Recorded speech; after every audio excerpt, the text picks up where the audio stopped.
Hey, Eric Schmidt here, and in this video I'm going to talk about the different bidding methods available in Google Ads and the benefits and drawbacks of each. Before we get rolling, remember to subscribe to my YouTube channel by clicking the logo in the lower right of this video. If you want to receive notifications when I post new videos about all things Google and digital marketing, use the link below to get added to my email list. If you have questions about bidding as you watch this video, go ahead and ask in the comments. I'll be happy to post a reply. If you're a beginner at Google Ads, well, sorry, you're in the wrong place. This is for the user that has experience setting up Google Ads campaigns. I'll be sharing advanced information that we've learned by doing and by screwing things up that we then had to fix. So let's get into this. I'm going to focus on Google Search Ads and Google Display Ads. Before selecting the type of bidding that's right for your campaign, you need to know what you want to accomplish. Is your goal to drive traffic to a website? Is it to get people to call your business? Is it to sell a product? You have to know what you want to happen when someone sees your ad and what a successful outcome looks like. Otherwise, it's like using a GPS map from 2007. You realize you're way off course, you've wasted a bunch of time, the kids and your spouse are yelling at you, and the dog has to pee. Google is going to do their best to get you to select one of the automated forms of bidding, which they refer to as smart bidding. The algorithm will do most of the bidding for you, but don't worry, if you use one of the other types of bidding, that doesn't mean you're a dummy. As with many of the options in Google, you'll want to test different types of bidding to see which delivers the best results. Most of our clients' accounts use more than one bidding type, and that's because we tested to see which type produced the best results.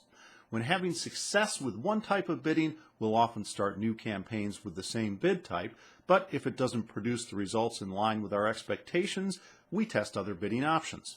So here we go. First up is target cost per action. And what you're doing with this option is specifying a dollar amount you want to pay for conversions. Google's going to recommend a figure which is based on what you paid for recent conversions. It's a good starting place, and then you can adjust based on results. Here's the catch. You want at least 50 conversions in the last 30 days. If you don't have enough conversions in the campaign or account, this form of bidding is going to flounder. Just because target cost per action is available doesn't mean Google can actually be at or below that number. Also be aware of Google reps that are trying to move you to automated bidding when it doesn't seem to make sense for your situation. I've heard numbers as low as 10 conversions is enough for the algorithm to optimize for CPA, but the good reps have all told us 50 is what you need to get the best results.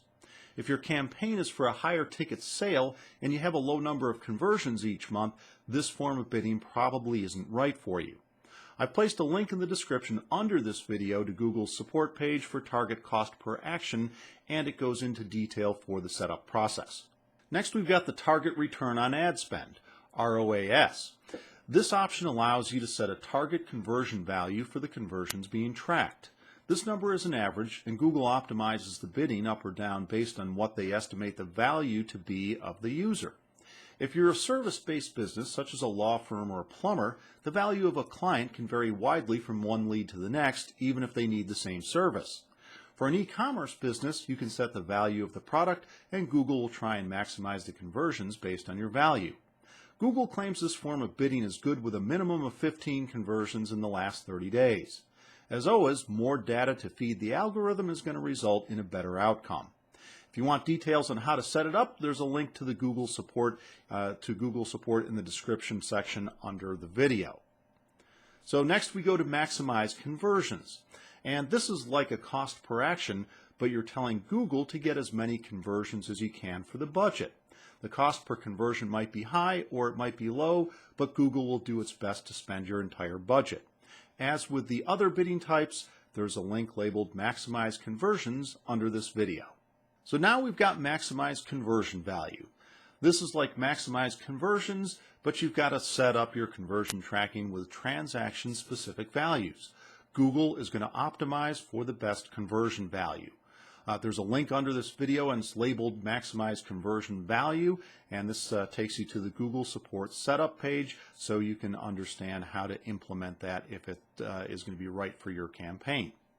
So we move along to the Enhanced Cost Per Click, and this is a manual form of bidding, and it's with the enhancement being that Google adjusts your bids automatically for clicks that it thinks are going to lead to conversions.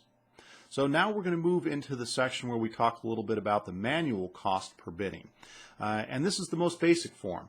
So what you're doing is you're setting the bids at the ad group and keyword level based on what you're willing to pay. We often use this when setting up a new campaign to give us some benchmarks to start with. We can see what search impression share we're getting, what percentage of the time we're at the top of the page, quality score, session duration, click-through rate, impressions, and conversions. Next up is maximize clicks. This is just like it sounds. Google is going to try and get you the most clicks for your budget. When you don't have enough conversion volume in your account or the campaign, this can get the traffic to your landing page and start to build up conversions.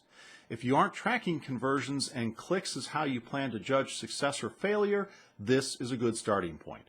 The bidding methods we've talked about so far are designed to find the right audience, get them to your website or landing page, and take a desired action, such as make a purchase or schedule an appointment. If the business is trying to drive traffic to a website to build awareness or name recognition, there are options for bidding that focus on impressions. The first is target impression share.